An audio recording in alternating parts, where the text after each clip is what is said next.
दोस्तों, एक ऐसा स्मॉल कैप फंड जिसमें लमसम इन्वेस्टमेंट बंद हो गया था, फिर से इस स्मॉल कैप में लमसम शुरू हो गया। तो चलिए, आखिर वो कौन सा स्मॉल कैप फंड है, कब से लमसम बंद हुआ था और कब से लमसम शुरू हो गया, चलिए सब कुछ मैं आपको इस वीडियो में बताऊंगा। तो आप स्क्रीन पर देख सकते हैं, इस फंड का जो लॉन्च डेट था वो 2/11/2018 को ये फंड लॉन्च हुआ था।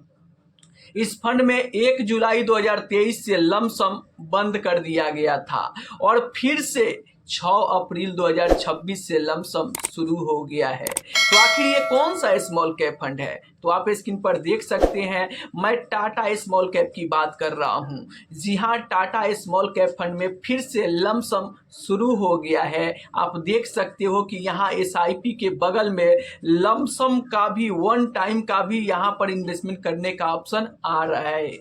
यानी टाटा स्मॉल कैप में फिर से लमसम शुरू हो गया है। ये पहला अपडेट है। चलिए हम दूसरे यहाँ पर बात करें तो यहाँ पर एक सवाल आया है, आप स्क्रीन पर देख सकते हैं कि सर एसआईपी कर रहा हूँ एसबीआई स्मॉल कैप में 4 साल से और डीप में लमसम करते हो थोड़ा थोड़ा, फिर भी XIRR 2.63 दिखा रहा है, क्या बने रहूं या एग्जिट कर दूं?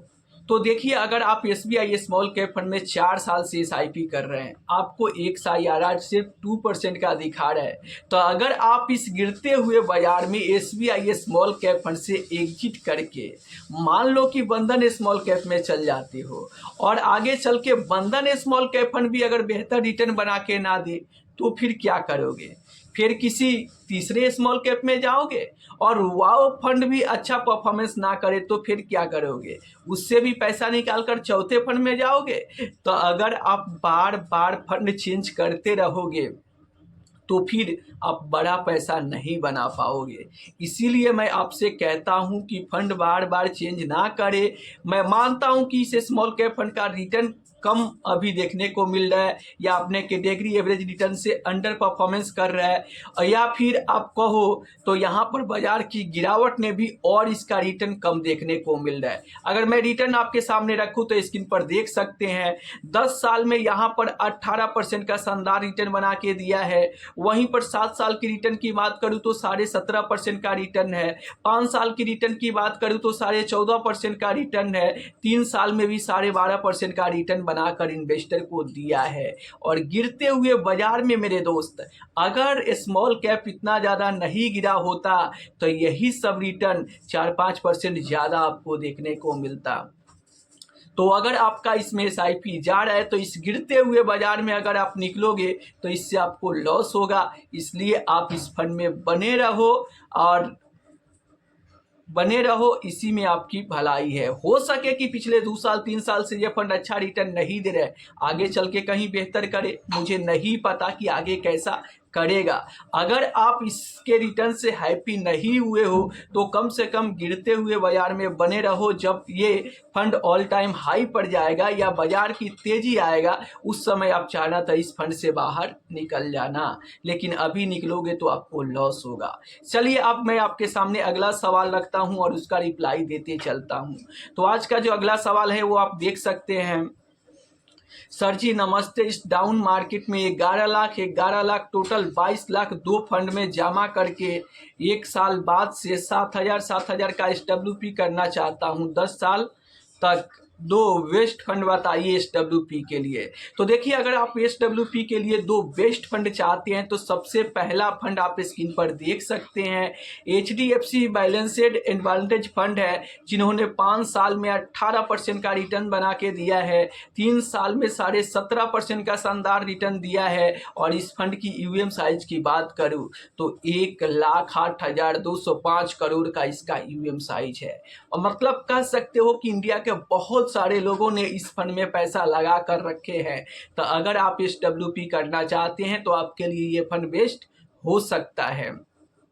चलिए, मैं दूसरा फंड आपके लिए रखूं तो आप स्क्रीन पर देख सकते हैं, आईसीआईसी का यहाँ पर इक्विटी एंड डेट फंड है। इस फंड ने भी बेहतर किया है और आप देख सकते हैं जब से ये फंड शुरुआत हुआ है तब से सारे यहाँ पर लगभग 15% का रिटर्न बना के दिया है। 7 वर्ष का रिटर्न की बात करूं तो यहाँ पर 16.5% का रिटर्न देखने को मिल रहा है। 5 साल की रिटर्न की बात करूं तो 14.5% का रिटर्न देखने को मिल रहा है। तो ये दो फंड है जहां पे आप SWP की शुरुआत कर सकते हैं और आप इससे हर महीने पैसा निकाल सकते हैं। चलिए अब मैं आपके सामने अगला सवाल रखता हूं और उसका रिप्लाई देते चलता हूं। तो आप स्क्रीन पर देख सकते हैं।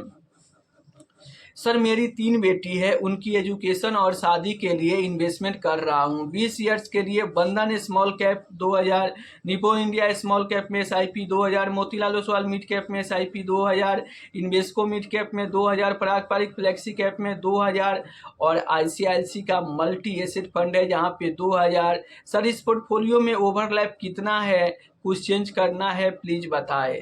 तो देखिए आपके पोर्टफोलियो में सारे फंड बेस्ट है। अगर आपको यहाँ पर लॉन्ग टर्म इन्वेस्टमेंट करना है तो आपको पोर्टफोलियो में कुछ भी चेंज करने की ज़रूरत नहीं है, क्योंकि प्यास पानी मांगती है, इन्वेस्टमेंट समय मांगती है। तो अगर आप इस फंड में इन्वेस्टमेंट कर रहे हो तो आप ज़्यादा से ज़्यादा समय दो ताकि फंड मैनेजर आपको पैसा बना कर दे। तो कुछ भी पोर्टफोलियो में चेंज करने की ज़रूरत नहीं है, बस आप अपने SIP को लगातार करते रहो। रही बात ओवरलैप की, तो ओवरलैप की आप टेंशन छोड़ दो, क्योंकि वहाँ पर फंड मैनेजर है और वो फंड मैनेजर आपके पैसे को मैनेज कर रहे हैं। वो हर समय यहाँ पर एसेट एलोकेशन बदलते रहते हैं, जिसलिए आपका यहाँ पर हर समय आप ओवरलैप चेक करोगे तो अलग अलग देखने को मिलेगा। तो आपको ओवरलैप की टेंशन, गिरावट की टेंशन, उतार चढ़ाव की टेंशन छोड़कर लंबे समय तक इन्वेस्टमेंट कंटिन्यू करना चाहिए।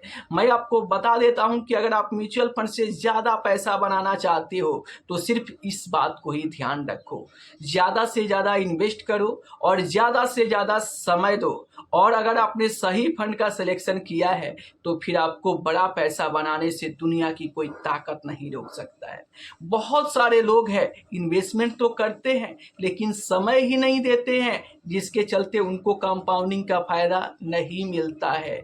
तो आप ज़्यादा से ज़्यादा समय दो, क्योंकि इन्वेस्टमेंट समय मांगती है और जितना ज़्यादा समय दोगे उतना ही ज़्यादा आपको कंपाउंडिंग का असर दिखेगा। और कंपाउंडिंग में वो ताकत होती है जो आपके पैसे को काफ़ी तेज़ी से ग्रो करा सकती है। आप जानते होंगे कि आपको जो रिटर्न मिलता है उस रिटर्न पर भी रिटर्न मिले, उसे कंपाउंडिंग कहते हैं। और ये कंपाउंडिंग लंबे समय में काम करती है। और आप लॉन्ग टर्म इन्वेस्टर हो तो अभी आपको 1 साल 2 साल ही इन्वेस्टमेंट करते हुए हो रहा है, तो आपको बिल्कुल परेशान नहीं होना है कि ओवरलैप कितना है, पोर्टफोलियो में चेंज करूं या रहने दूं। सारे फंड बेस्ट है, आप बस आंख बंद करके तब तक इस फंड में इन्वेस्टमेंट करो जब तक आपका गोल पूरा नहीं हो जाता है। तो आशा करता हूं कि क्लियर हो गया होगा। फिर भी कोई सवाल है तो नीचे कमेंट बॉक्स में पूछ लेना।